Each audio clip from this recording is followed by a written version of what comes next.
Great morning, students. Today we read chapter number 5, खेलों में महिलाएं एवं बच्चे, women and children in sports. भी खेलों के द्वारा या महिलाओं की क्या भागीदारी है और बच्चों के अंदर कौन कौन से गुण विकसित होते हैं, बच्चों का किस प्रकार से गामक विकास होता है, मोटर डेवलपमेंट या उनकी ग्रोथ किस प्रकार से होती है, किस एज में कितनी होती है खेलों के माध्यम से, इसके बारे में हम पढ़ेंगे। और ये कुछ मेन जो पॉइंट्स दिए हुए हैं स्टार्टिंग में ही, आप इनको नोट कर लेना सभी। इसके जो लास्ट के 5.5 एंड 5.6 जो दो टॉपिक हैं ये आपके सिलेबस में नहीं है। पहले 4 टॉपिक ही आपके सिलेबस में 5.1, 2, 3 एंड 4, ये 2 लास्ट वाले आपके नहीं है। तो जब भी आप इस चैप्टर को रीड करो, ये सिलेबस अब की बार आपका डिलीट है। ओके, तो सबसे पहले बात करेंगे परिचय। खेल सभी आयु के बच्चों के लिए अच्छे हैं। सभी को पता है खेलना क्यों जरूरी है, खेलने से हमारे स्वास्थ्य पर कितना असर पड़ता है। खेल शारीरिक गामक कुशलताएं विकसित करने में सहायक हैं। ये मित्र बनाने, आनंद प्राप्त करने, एक टीम की तरह खेलने, आत्म अवधारणा सुधारने आदि में सहायक हैं। तो खेलों का हमारे जीवन में बहुत महत्व है और खेलों का चाहे वो बच्चों के लिए खेल हैं या महिलाओं के लिए हैं, हर एक के लिए बेनिफिशियल होता है कि उनके अंदर कुछ ना कुछ गुणों का विकास होता है, उनका शरीर मजबूत होता है, स्वास्थ्य ठीक रहता है, मानसिक रूप से, सामाजिक रूप से बहुत से ऐसे गुण उसके अंदर आते हैं जो एक समाज में एक अच्छा व्यक्तित्व बनाने में सहायता करते हैं। तो हम सबसे पहले बात करेंगे आज बच्चों में गामक विकास तथा उसको प्रभावित करने वाले कारक कौन कौन से हैं। गामक विकास में क्या होता है? Motor development in children and factor affecting motor development. गामक विकास का अर्थ क्या होता है? गामक विकास का अर्थ है बच्चों की मांसपेशियां, जो आपकी मसल है, हड्डियां, जो आपकी बोन्स हैं, घूमने फिरने और अपने आसपास के वातावरण में परिवर्तन करने के विकास से है। भी गामक विकास means motor means physical activity जितनी भी आप करोगे उससे आपकी मांसपेशियों में क्या इफेक्ट पड़ता है, उसकी आपकी जैसे हड्डियां मजबूत होती है, जितना आप खेलोगे, जितना आप, जैसे एक छोटा सा बच्चा होता है बिल्कुल भी, वो धीरे धीरे चलना सीखता है, उठना बैठना सीखता है, फिर धीरे धीरे किसी गेम में इंटरेस्ट लेता है, धीरे धीरे इस प्रकार से उसका विकास होता चला जाता है।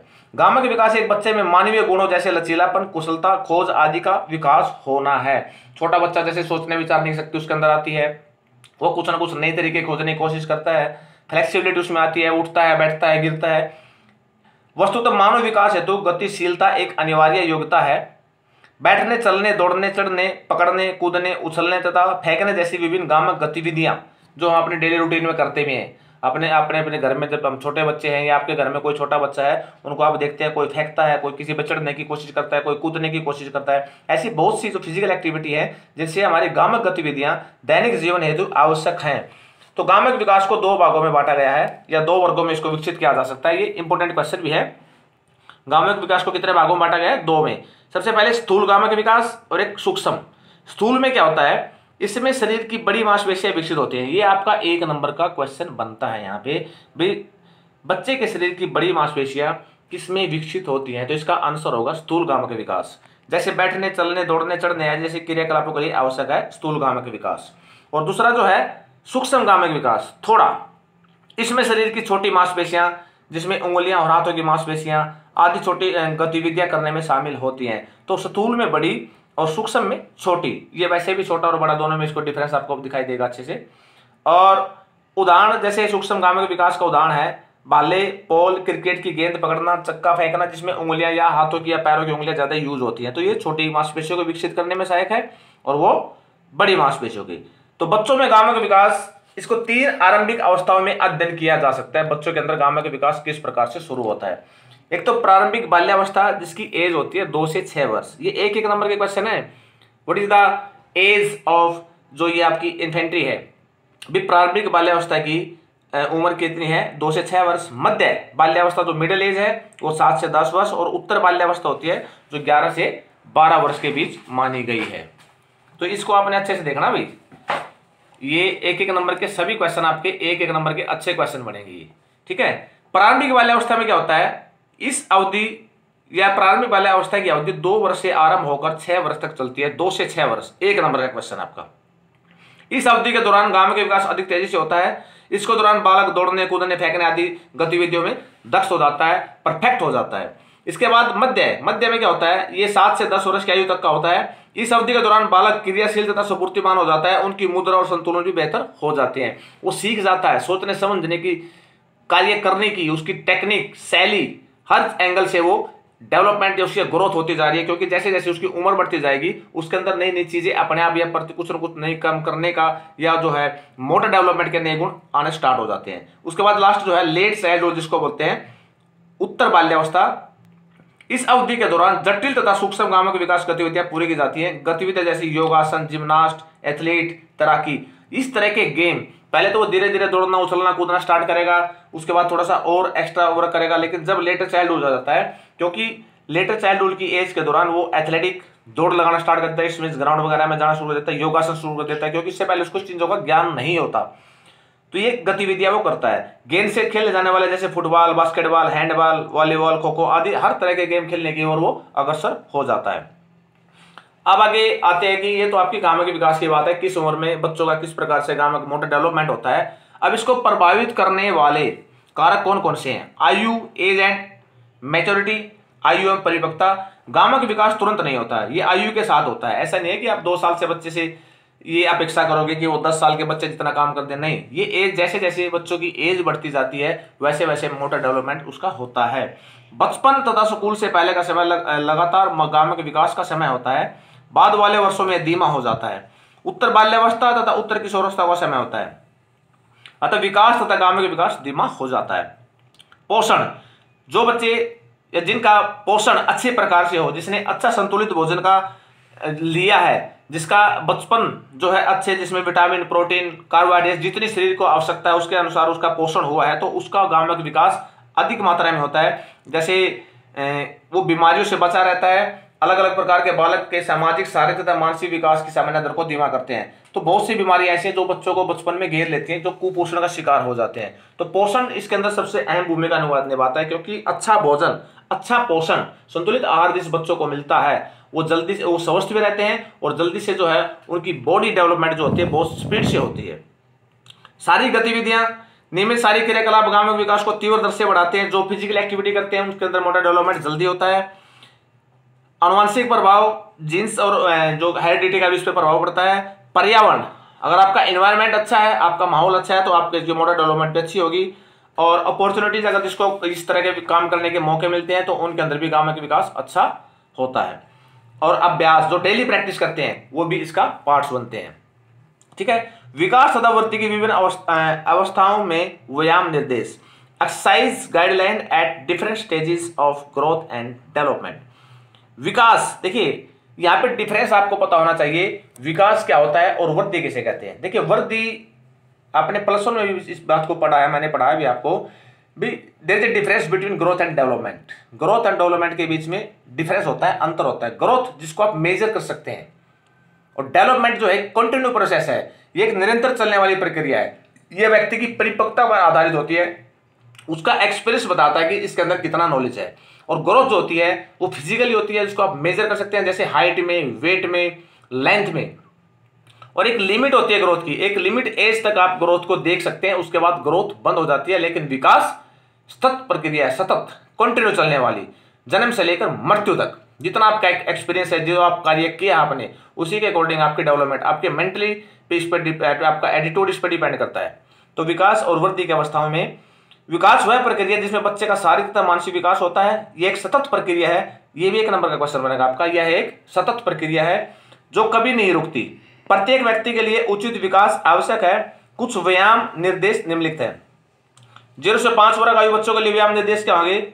इन बच्चों को शिशु, नन्हे बच्चे, 5 वर्ष की आयु वाले बच्चे आदि वर्गों में विभाजित किया गया है। इन सभी बच्चों के लिए किसी भी तीव्रता की किसी भी गतिविधि को व्यायाम माना जा सकता है। शैशवता, शैशव अवस्था में शिशुओं के लिए दिनचर्या की क्रिया जैसे पकड़ना, मतलब किस एज में किस प्रकार से कार्य करना चाहिए जिससे बच्चों का डेवलपमेंट और उनकी ग्रोथ हो, फिजिकली, मेंटली, हर प्रकार से। तो ये शैशवावस्था में किस प्रकार के काम। उसके बाद जैसे अर्ली चाइल्डहुड, बीच में बच्चे समझ चलना स्टार्ट कर देते हैं, छोटे बच्चों की श्रेणी में आ जाते हैं, जैसे जैसे नर्सरी वगैरह में एडमिशन हो जाए जिस तरह के बच्चों का। इनको दिन में 3 घंटे सक्रिय रहना चाहिए। 3 घंटे के दौरान ये खड़े होना, घूमने, खेलने आदि में व्यस्त हो सकते हैं। ये 1 नंबर का क्वेश्चन है। भी पूर्व बाल्यकाल में, चाइल्डहुड में बच्चों को कितने घंटे एक्टिविटी करनी चाहिए? तो 3 घंटे इसका आंसर होगा। मिडिल चाइल्डहुड में क्या होगा? 5 वर्ष की आयु वाले बच्चों को लंबे समय तक निष्क्रिय नहीं रहना चाहिए। इसमें उन्हें दौड़ने, खेलने, पार्क आदि स्थानों पर घूमने फिरने में व्यस्त रहना चाहिए। मतलब कुछ ना कुछ जब तक फिजिकली एक्टिविटी नहीं होगी तब तक मोटर डेवलपमेंट अच्छे प्रकार से नहीं होगा। तो किशोर अवस्था में किशोरावस्था आपकी 12 के बाद स्टार्ट हो जाती है, 12-13 वर्ष के बाद। इस अवस्था में वृद्धि के साथ साथ मांसपेशियां शक्ति, सहनशीलता, गति भी विकसित होती है किशोरावस्था के अंदर, देख लेना ये एडोलसेंस। और इस आयु वर्ग के बच्चों के लिए लगभग सभी सुयोग्य होते हैं। उनके लिए सामूहिक खेल, टीम गेम खेलते हैं, जैसे कबड्डी है, फुटबॉल है, वॉलीबॉल है, कोई भी टीम गेम, क्योंकि बच्चे बिल्कुल मैच्योर हो जाते हैं, उनके अंदर बहुत सी समझ आ जाती है, वो अपनी अच्छाई बुराई को पहचानना सीख जाते हैं, उनको पता है कि हमें किस गेम में करियर बनाना है, किस तरह के गेम खेलने से हम एक्सपर्ट बनेंगे, इसमें हमारा बॉडी डेवलपमेंट होगा, शरीर की देखभाल कैसे की जा सकती है, मांसपेशियों को हम किस प्रकार से विकसित कर सकते हैं, बीमारी से कैसे बचना, तो हमें एक्सरसाइज करनी चाहिए कि नहीं करनी चाहिए। तो इस तरह के बच्चे जो होते हैं बहुत ही बिल्कुल मैच्योर होते हैं। और ये खेल बच्चों में सहयोग तथा तालमेल की भावना को बढ़ते हैं। एरोबिक व्यायाम भी उनके विकास में सहायक होते हैं। खेल पर्यावरण साफ सुथरा होना चाहिए, जैसा कि 13 से 19 वर्ष की आयु में बच्चों के लिए किशोर अवस्था में होता है। तो what is the age of adolescence? It is 13 to 19। 13 से 19 वर्ष की आयु के बच्चों की एज को एडोलसेंस, किशोर अवस्था की एज माना गया है। इसके बाद अपना जो नेक्स्ट टॉपिक है वो है पोस्चर, आसन। What do you mean posture? Posture होता है कि एक मनुष्य की, एक व्यक्ति जो एक मुद्रा में वो अच्छे ढंग से बैठ सकता है, लेट सकता है, चल फिर सकता है, शरीर को एक ऐसी मुद्रा में टिकाना जिसमें शरीर में किसी प्रकार की मूवमेंट, इसमें किसी प्रकार की कोई रुकावट या बाधा या कुरूपता ना दिखाई दे, उसको बोलते हैं पोस्चर, आसन भी बोलते हैं इसको। और जब व्यक्ति का पोस्चर खराब हो जाता है किसी न किसी कारण से, जैसे आपने सुना भी होगा किसी के पैर चपटे हैं, किसी का कंधा आगे की ओर है, किसी की कमर पीछे की ओर झुकी है, कोई एक कंधा झुका के चलता है, किसी की टांगे आपस में चलते हुए टकराती हैं, ठीक है, इस प्रकार से बहुत सी कुरूपताएं पाई जाती हैं। तो उन्हीं के बारे में पढ़ेंगे। आसन संबंधी कुरूपताएं कौन कौन सी हैं? मेरुदंड संबंधी कुरूपताएं हैं, जिसमें काइफोसिस, जिसको बोलते हैं कुबड़ पीछे की ओर, काइफोसिस। एक है लॉर्डोसिस, जिस कुबड़ आगे की ओर, और एक है स्कोलोसिस, जिसमें हड्डियां, जो रीढ़ की हड्डी का झुकाव एक तरफ हो जाता है, वो क्या करती है, ऐसी वैसी आकार की बन जाती है। घुटनों का टकराना, नोकनीज, और धनुषाकार टांगे, बॉ लेग्स, जिसमें घुटने मतलब आपस में बहुत दूर दूर होते हैं, उनके बीच में गैप होता है। चपटे पैर, फ्लैट फुट और राउंडेड शोल्डर, ये कई प्रकार की कुरूपताएं व्यक्तियों में प्राय सामान्य देखने को मिलती हैं, या तो पोस्चर की कमी के कारण, इसमें पोषण की कमी के कारण, या मोटर डेवलपमेंट की कमी के कारण, या जन्मजात भी हो सकती हैं, ये बाई एक्सीडेंट भी हो सकती हैं। लेकिन इनको आप जब तक, क्योंकि अगर एक पोस्चर क्या होता है, एक व्यक्तित्व की पहचान होती है। जिस व्यक्ति का पोस्चर अच्छा होगा वो देखने में सुंदर, आकर्षक लगेगा। अगर आपके अंदर इस प्रकार की कोई भी कुरूपताएं मिलती हैं तो वो बद्दा आपके शरीर को, जो आपके पोस्चर, आपकी मुद्रा को, आपकी पर्सनैलिटी को बद्दी बना देती हैं। तो सबसे पहले हम बात करेंगे कुबड़ पीछे की ओर। यह ऊपरी अर्ध का पीछे की ओर झुक रहा है, इसे पीछे वाला कुबड़ भी कहते हैं, ठीक है। और इसमें मेरुदंड की रूप रचना में बाहरी स्थिति में असाध रूप से शुद्ध, जैसे आपने ये पिक्चर में दिखाई दे रहा है, ये कुबड़ मतलब पीछे की ओर झुकना, ये स्वस्थ है। और ये स्पाइन ऐसे अफेक्टेड बाय काइफोसिस, ये देखो, ये मेरुदंड का पीछे की ओर झुकना, इसे पीछे वाला कुबड़ भी कहते हैं। ये कुबड़ा जिसको बोलते हैं, ये कुबड़ा है। और कौन चाहता है कि मैं कुबड़ा बनूं? इसके कारण क्या है? कोई बीमारी हो सकती है, रिकेटस बीमारी है, या लड़कियों में शर्मिलापन है, वो जैसे झुक के चलती हैं इस तरह से, या कंधे पे भारी वजन उठाना होता है, जैसे स्कूलों में छोटे छोटे बच्चों पर हम वजन डाल देते हैं तो उनका वृद्धि विकास बहुत देर में होता है। तो इसके उपाय सुधार के लिए क्या करें? तकिए का प्रयोग करिए, उचित ढंग से बैठे, पीछे वाली अवस्था में सिर झुकाएं, इस तरह से आप इसको सुधार सकते हैं। सेकंड है कुबड़ आगे की ओर, लॉर्डोसिस, आगे की ओर झुकना, कुबड़ का आगे की ओर, इसको खोखली कमर, बिलो बैक भी बोल सकते हैं, इसका नाम है बिलो बैक। आसन संबंधी सामान्य कुरूपताएं हैं, इसमें मेरुदंड आंतरिक रूप से टेढ़ी हो जाती है, शरीर अकड़ा हुआ प्रतीत होता है। यह ज्यादातर मोटे लोगों में होता है, जिसकी कमर की कमजोर तथा पेट भारी होता है, जिसकी कमर कमजोर होती है और पेट भारी होता है, कुबड़ आगे की ओर। इसमें से जो पेट आपका आगे की ओर निकल जाता है और कमर कमजोर होती है, ठीक है। और जिसमें पेट अंदर की ओर चला जाता है और पीछे जो है ये कमर पीछे की ओर निकल जाती है, तो वो होता है काइफोसिस, और ये होता है लॉर्डोसिस, कुबड़ आगे की ओर। ये भी असंतुलित आहार की कमी से, अधिक भोजन खाने से जिसका पेट बाहर निकल जाता है, इस प्रकार की कमी से हो जाता है।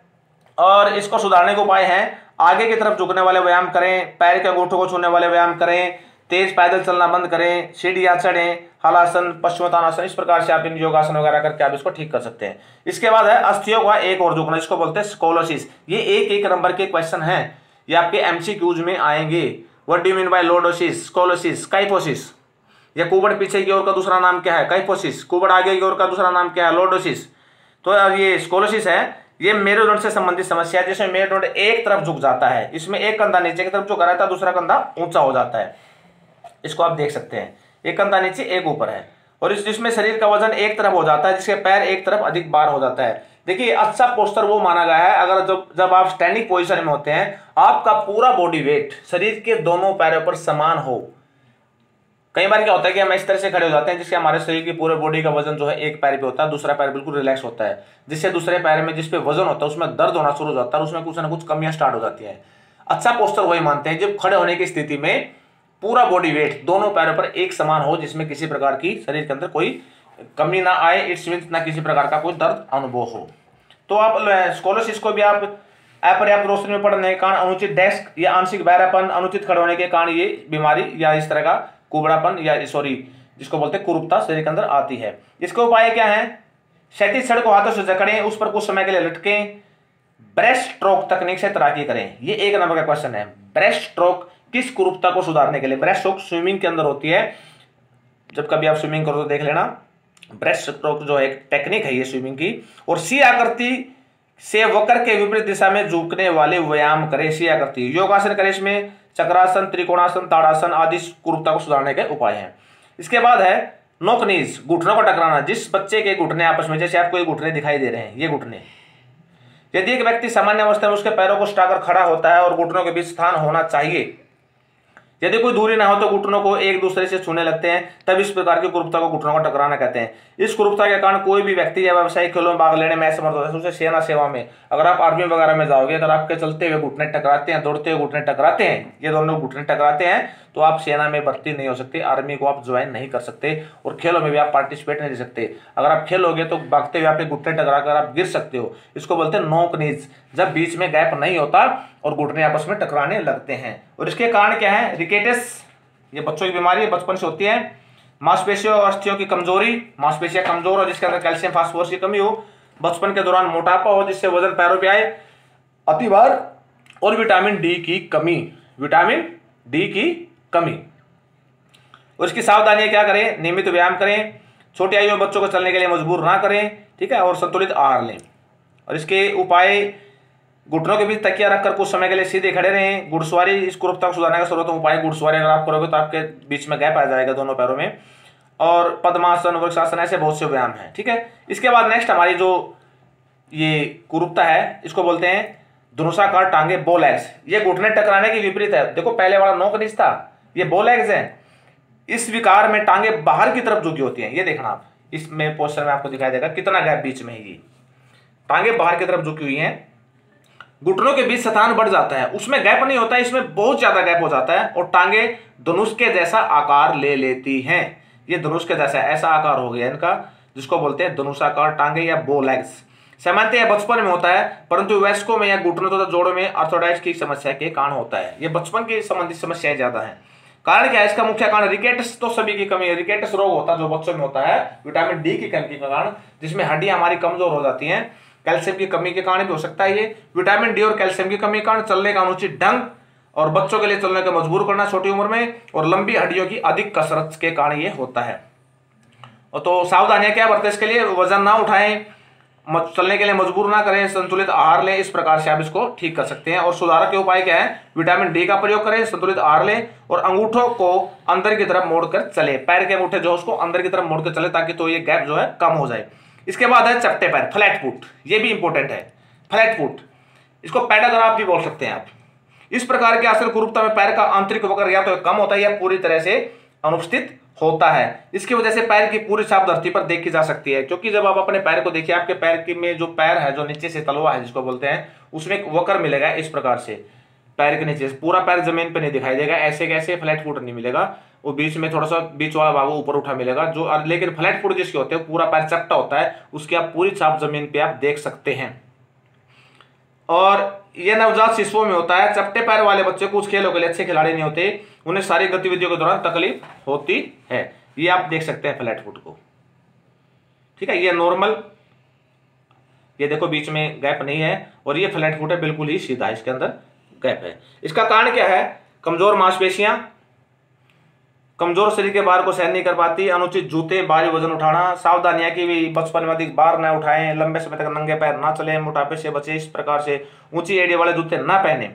और इसके उपाय क्या है? रस्सी कूदना, अंगूठो एड़ियों पर चलना, डॉक्टर की सलाह लेना। इस प्रकार से कहने का मतलब ये है कि आप अपने इस कुरूपता को ठीक कर सकते हैं फिजिकल एक्टिविटी के द्वारा। इसी प्रकार राउंड शोल्डर हैं, जिनके कंधे गोल हो जाते हैं, कभी कभार आगे की तरफ झुक जाते हैं, तो ये एक हमारे जो डिफॉर्मिटीज थी पोस्चर से संबंधित, वे शरीर के अंदर किस प्रकार की कुरूपताएं आ सकती हैं और इनकी कमी क्या है, किस कमी के कारण आती हैं, तो आप इन चीज़ों से ध्यान रखें। लाइफ के अंदर जब भी कोई एक्टिविटी करें या इस प्रकार की कमी हो तो किस कारण से हो सकती है? अच्छा भोजन, अच्छा पोषण, जैसे कुछ बचपन में आती हैं, जैसे ज़्यादा वजन उठाने से, ज़्यादा नंगे पैर चलने से, तो इन चीज़ों से आपको बचना है। और इसके बाद है आप ये कुरूपताएं होगी, इनको दूर करने के लिए आप एक्सरसाइज कर सकते हैं, जैसे कार्ट एंड कैमल। इस तरह से आप सभी प्रकार की एक्सरसाइज घर पे कर सकते हैं। बैक स्ट्रेच है, ठीक है, और क्वाड्रिसेप है या ग्लूटेस स्ट्रेचिंग है। इस प्रकार से आप कमर का व्यायाम, छाती का व्यायाम, धड़ का व्यायाम आप करके अपने आप को सुरक्षित रख सकते हैं और इन कुरूपताओं से बचा जा सकता है। इसके बाद हमारा एक टॉपिक आता है भी भारत में महिलाओं की खेलों में भागीदारी। आज की जो नारी है, जो नारी शक्ति है, जो महिलाएं हैं, उनका भी इतना ही खेलों के अंदर पार्टिसिपेशन होता है जितना कि मेंस या बॉयज का आप इसको कह सकते हैं, बॉयज एंड गर्ल्स। अब सभी इक्वल हैं, हर खेल के अंदर उतनी महिलाएं खेलती हैं जितने पुरुष खेलते हैं। सभी की समान रूप से, जैसे आप किसी टीम को देखते हैं तो महिलाओं की भी टीमें मिलती है ऑलमोस्ट और पुरुषों की भी मिलती हैं। और महिलाओं ने बड़े से बड़े लेवल पर, इंटरनेशनल लेवल पर तक भी हमारे इंडिया को मेडल जीता है, जैसे साइना नेहवाल, ठीक है, और अपनी जो MC मैरी कॉम बॉक्सर जिसने 2016 में मतलब ओलंपिक में मेडल जीता था, साइना नेहवाल ने मेडल जीता था। और भी ऐसी बहुत सी महिलाएं हैं जो अन्य खेलों से संबंधित, जैसे गीता जोशी है, बबीता फोगाट, साक्षी मलिक कुश्ती से है। ऐसी बहुत सी महिलाएं हैं, PT ऊषा जैसे अपने पुराने समय 1984 में ओलंपिक में जिसने पार्टिसिपेशन किया था, तो जिन्होंने अपने देश का नाम रोशन करने में कोई कसर नहीं छोड़ी है। उनकी भागीदारी की बात है तो टाइम में जो है महिलाएं अपने आप में पूर्ण रूप से आत्मनिर्भर नहीं थी। पहले उनको बहुत सी परेशानियां होती थी, लेकिन धीरे धीरे समय बदलता चलेगा, लोगों की सोच में परिवर्तन आता चलेगा, जिसके कारण आज महिलाएं हर तरह से सक्षम है, हर क्षेत्र में सक्षम है, ठीक है। तो पहली बार महिला ने 1952 में ओलंपिक खेलों में महत्वपूर्ण भूमिका निभाई। महिलाओं ने पार्टिसिपेशन कब किया खेलों के अंदर? ओलंपिक में 1952 में। 2000 ओलंपिक में कर्णम मल्लेश्वरी ने वेट लिफ्टिंग में, यह हमारी भारतीय महिला जो भारोत्तोलन की है, वेट लिफ्टिंग की है, 2000 में इसने कांस्य पदक जीता था। तो ऐसी बहुत सी महिलाएं का जिक्र मैंने आपके बीच में किया है, लेकिन फिर भी जो है महिलाएं की पुरुषों की अपेक्षा अभी भी कुछ ना कुछ समस्याएं रहती हैं समाज के अंदर या लाइफ के अंदर, जिनके कारण वो अच्छे प्रकार से खेलों के अंदर पार्टिसिपेशन नहीं कर पाती। और वो है जैसे शिक्षा की कमी, समाज का नकारात्मक दृष्टिकोण, क्योंकि भारतीय समाज पुरुष प्रधान समाज है, जिसमें पुरुष खिलाड़ियों की सोच महिला खिलाड़ियों के प्रति निश्चित रूप से दरकियानुसी है। उसका उनका मानना है कि महिलाओं को रसोई में अपना कार्य करना चाहिए, घर संभालना चाहिए, ये लोगों की सोच है, ठीक है। प्रशासन के द्वारा आर्थिक मदद का अभाव और महिला प्रशिक्षकों की कम संख्या, जो लेडीज कोच है उनकी कम संख्या है, निजी सुरक्षा का अभाव, ये अपनी निजी सुरक्षा से डरते, क्योंकि हमें जब भी किसी गेम में पार्टिसिपेशन करना, हमें कहीं दूसरे आसपास के गांव में या क्षेत्र में या शहर में महिलाओं को या लड़कियों को अकेला नहीं छोड़ सकते। उनकी सुरक्षा की भाई पूरी गारंटी नहीं होने के कारण, वैसे तो गवर्नमेंट गारंटी देती है, लेकिन फिर भी किसी न किसी प्रकार से अपनी सोच के कारण जो है इसके महिलाएं पीछे हटने की कोशिश करती हैं। सुविधाओं की कमी के कारण, मीडिया के द्वारा प्रसारण का अभाव, ऐसी बहुत सी चीजें हैं जिसके कारण महिलाएं खेलों में फिर भी किसी न किसी प्रकार से पार्टिसिपेशन से हिचकिचाती हैं। लेकिन आज के युग में, लेटेस्ट 2020 में, महिलाएं भी पुरुषों से कम नहीं है, और जिसके कारण उनका भी उतना ही विकास होता है, डेवलपमेंट होती है, मानसिक रूप से, फिजिकली रूप से बहुत से फिट हैं। और आज हम गांव में, शहरों में देखते हैं, स्कूलों में देखते हैं, लड़कियां भी लड़कों के साथ एक साथ या इट्स मीन्स उनके साथ साथ हर गेम में पार्टिसिपेट कर रही हैं, हर गेम को अच्छे से वो खेलने लगी हैं। उनकी सोच में परिवर्तन आया है डे बाय डे। तो इस चैप्टर को आपने सभी ने अच्छे से रीड करना है, इसके क्वेश्चन को राइट करना है, और एक एक नंबर के क्वेश्चन इसमें काफी बनेंगे, तो इसको अच्छे से डिटेल में आपने याद भी करना है। ओके।